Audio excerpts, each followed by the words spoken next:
welcome to the show. Today's show seeks to answer whether resilience is necessary with the context of Stoicism and African philosophy. On a personal note, let me begin by mentioning that resilience isn't just a philosophical concept for me.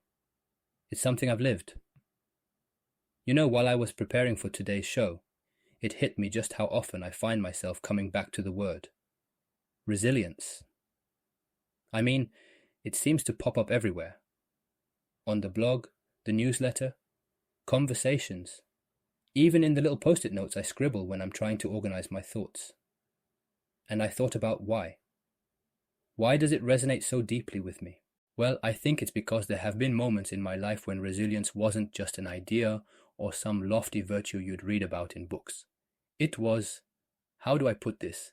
It was a lifeline, a daily, almost instinctual necessity. And I imagine it's been the same for a lot of you. Like those times when you've had to go on, even when every part of you wants to give up. Drawing from reserves you didn't even know you had. The persistent inflation of the past 2 years is probably a case in point. Its effects has stretched household budgets to breaking points. As a result, many of us find ourselves practicing resilience daily, not as a self-improvement project, but as a necessity. Whether it's adjusting spending habits, finding creative solutions to maintain quality of life, or simply preserving our mental well-being amid financial stress, we're all testing the limits of our adaptive capacity. Such moments aren't flashy, for me neither. They aren't filled with grand speeches or triumphant soundtracks. In fact, if I'm honest, they are filled with silence. Just you, wrestling with that raw, almost primal urge to keep putting one foot in front of the other. You see, it's in those silent battles where I think resilience is truly built. In the mundane, unglamorous middle of it all. It's not romantic, but it's real. And what I've come to appreciate is how learning to lean into that discomfort, to embrace it as part of the journey, has shaped me more than I ever realized at the time. Emotional, mental, even physical resilience. It's all interconnected, isn't it? It's like a muscle you don't know you have until life, well, forces you to use it. But, and this is crucial, resilience isn't about going it alone. That's one mistake I think many of us make, myself included. It's not about being this immovable, unbreakable thing. It's about bending when life demands it, but not snapping. It's about community. It's about curiosity. And most importantly, it's about keeping an open heart, even when everything inside of you wants to shut down. And so, as we gear up for today's exploration of resilience, which is really an exploration of life itself, I just want to encourage you to take a moment and reflect. Think about those moments in your own journey when you showed up for yourself, even if it felt small or insignificant at the time. Because those moments aren't small. They're the scaffolding that supports every dream, every breakthrough, every step toward the future you want to build. All right, my friends, let's start the show.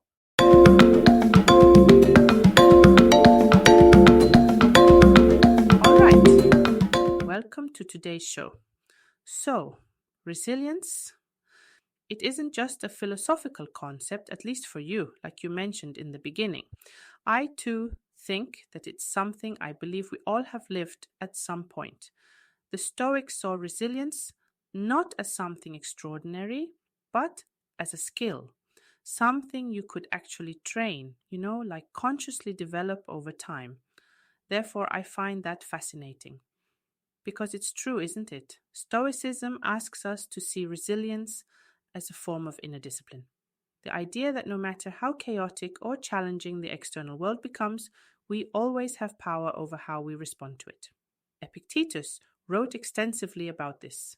His entire philosophy practically revolves around what he called the dichotomy of control. Certainly, his famous line, "It's not what happens to you, but how you react to it that matters." That has stuck with me. Here's this guy, born a slave, dealing with the worst circumstances you can imagine, and yet he's teaching us to focus entirely on what we can control. His master actually broke his leg, yet he today is one of history's greats. That reminds me, by the way, Maryam, of the Invictus poem too, by William Ernest Henley. In so many ways, that poem encapsulates resilience much more succinctly. Beyond this place of wrath and tears looms but the horror of the shade, and yet the menace of the years finds and shall find me unafraid. It matters not how strait the gate, how charged with punishments the scroll. I am the master of my fate. I am the captain of my soul. Wow, I just got goosebumps. What's brilliant really is how this philosophy translates into everyday practice. The Stoics weren't just about lofty ideals, they believed in putting these insights to work. Take Marcus Aurelius, for example. His journal, his meditations, is basically him talking himself through his struggles, reflecting on his day, and trying to center himself for the challenges ahead. It's profoundly human. Right, and that shows the practicality of Stoicism. It's not about achieving perfection, but progress, little by little. Journaling, evening reflection, all that good stuff. They're tools for perspective and self-awareness. Things are going to go wrong sometimes. The question is, how do you keep your cool, you know? Picture Marcus Aurelius writing his meditations. While commanding Roman legions on the frontier, it encapsulates fully this approach. Despite being emperor of the known world, he repeatedly reminds himself of his own mortality, the transience of fame, and the ultimate insignificance of worldly power. This wasn't depressive rumination, but an intentional perspective analysis, a way to maintain balance amid extraordinary privilege and responsibility. Kwame, resilience is also manifested for most of us in such an era of increasing polarization. How do communities maintain cohesion across political differences? What can Stoic and African wisdom traditions teach us about maintaining dialogue when political views deeply diverge? Each of these questions invites exploration of resilience as it relates to maintaining human connection despite ideological differences. They challenge us to examine how we can practice the resilience of flexible thinking without abandoning our core values, and how communities throughout history have sustained bonds through periods of intense disagreement. This form of social resilience may be one of the most crucial skills for navigating our increasingly complex and divided world. That's resilient thinking right there. And that's exactly what the Stoics teach, isn't it? The storm is life. You don't have the power to stop the storm, but you can control your next step, your mindset. It's inspiring to see how many people apply resilience almost instinctively in such moments. And I think that's the importance of practices like journaling or reflecting. They prepare you for challenging moments. You may not even realize it at the time, but by constantly training your mind to focus on what you can control, you build emotional resilience without even noticing. So true. And you know what I love about the Stoics? They weren't just talking theory, they were living it out in messy, unpredictable lives. Epictetus, Marcus, Seneca, they all faced challenges we wouldn't want to touch with a 10-foot pole. And they still managed to cultivate that inner calm, that clarity. It's a powerful reminder that resilience isn't about external circumstances, it's about internal mastery. And yet, at the same time, there's still a question. Are there limits to this kind of individual practice?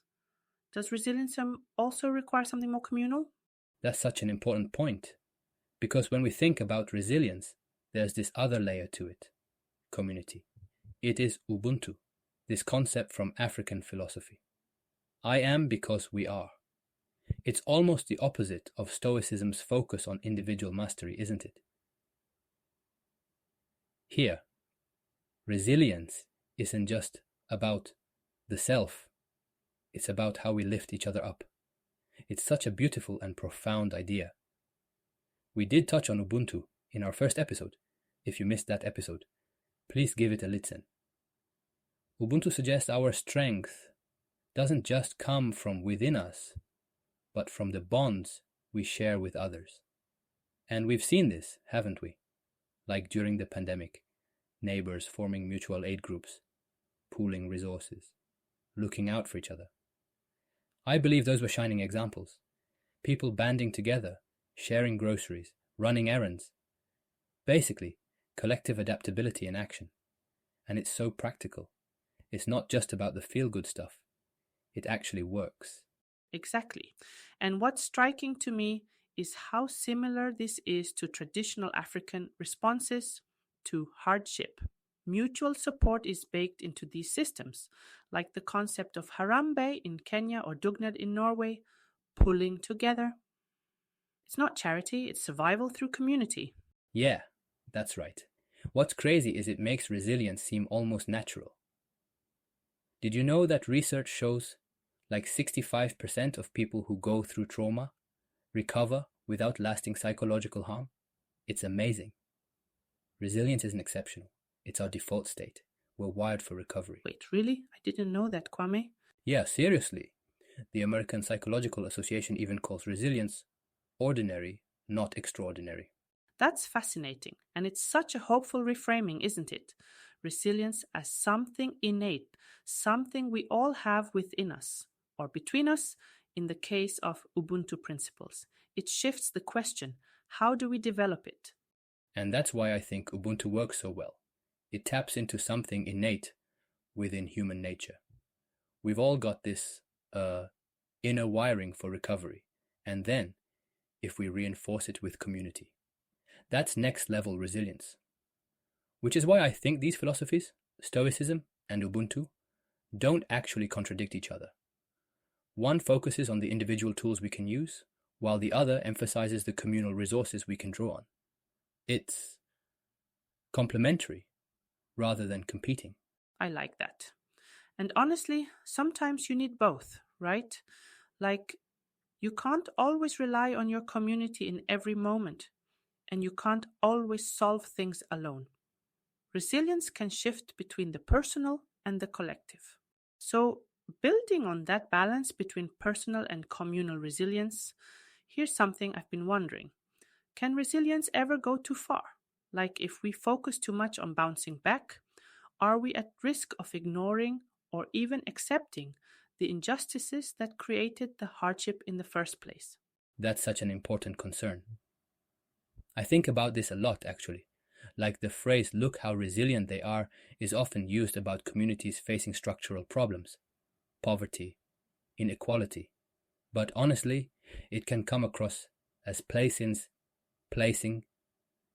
the burden entirely on them to adapt, rather than addressing those systemic issues. It's like, oh, they've adapted, great. And then no one fixes the system. That's what feels off to me. But Kwame, that's where the nuance is, isn't it? Both Stoic philosophy and African traditions recognize resilience as more than just enduring hardships. It's about maintaining your humanity while also resisting oppressive circumstances. It's both acceptance and action. Like when the Stoics talk about acceptance, they aren't saying lie down and take it. They mean accept reality so you can respond effectively. There's even something defiant about that approach, refusing to let life's chaos rob you of your mental clarity. Yes, and African traditions really underscore resistance as part of resilience. During colonial rule all over the African continent, for example, communities didn't just adapt, they actively preserved their cultural identities, their languages, and their humanity. That wasn't passive resilience. It was survival as resistance. Like strategic endurance, yeah? You're adapting in the moment, but it's with a bigger goal in mind. That balance between holding on and pushing forward, it's powerful. It is, and it's reflected in so many movements we've seen, like nonviolent resistance during the civil rights era. Those protests, they weren't just about enduring injustice, but actively confronting it on moral and strategic grounds. Studies even show non-violent strategies are more effective for achieving social change, which really confirms the power of disciplined resilience. And you see a similar thread in African traditions of communal reflection. Storytelling, for example, doesn't just preserve history, it inspires action. Those stories of overcoming adversity, they're tools for hope and for mobilizing communities to change their circumstances. Kwame, what's fascinating is how much these practices rely on connection. Even when Stoicism might seem individualistic, the meditations of someone like Marcus Aurelius were influenced by dialogue, by conversation, and African storytelling is inherently communal. Resilience grows in those shared spaces, doesn't it? Absolutely, Maryam. Whether it's Marcus writing to himself or a group of elders telling stories of perseverance, it's all about reflection, right? Making meaning out of what you've been through, whether alone or in community. And that's what makes resilience so deeply human. It's not about becoming invulnerable or pretending nothing affects you.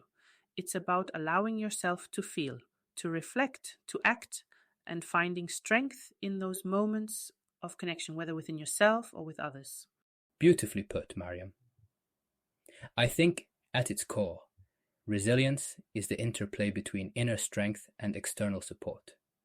It's the storm you weather inside yourself and the shelter you build together. We need both, the internal mastery to face challenges and the communal bonds that sustain us. Neither alone is enough.